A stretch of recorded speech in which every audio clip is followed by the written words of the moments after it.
So welcome back to Social Media Ministries. I appreciate you guys as you watch these videos and share them and like them. And I appreciate the fact that you join me every single day to get a better understanding of God's Word. We just finished the end of chapter 6 of Matthew, where God is speaking about not worrying about what you're going to wear, not worrying about what you're going to eat, because God has it all under control.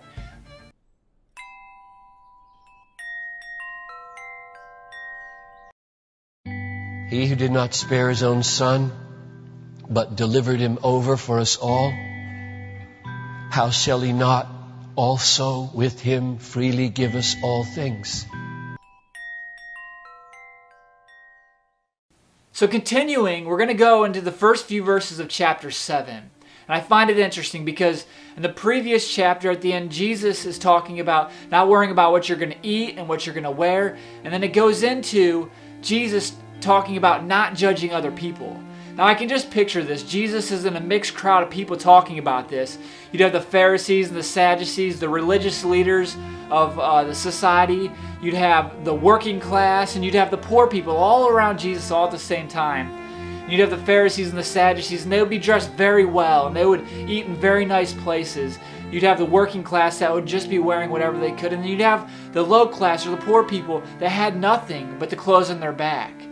You know, and Jesus is saying, don't worry about what you're going to eat, and don't worry about what you're going to wear, you know, because God has everything under control. Don't worry about tomorrow, because tomorrow has enough worries about of its own. And in the beginning of chapter 7, it says this: do not judge other people, or you will be judged.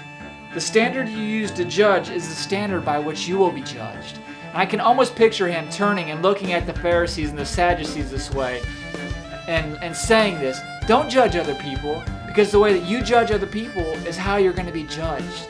And nobody wants that, right? I find myself looking at people and judging them sometimes, and then I get a thought in my head. I'm like, this person is a child of God.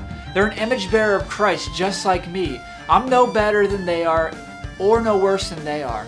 We are all lost except for Christ. You know, we are all separated from God by the sin in our lives, but Christ died on the cross for us.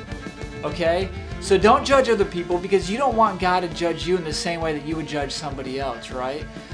So join me back here tomorrow as we continue to delve a little deeper and get a better understanding of God's Word as we go through a little bit more of chapter 7. See you then.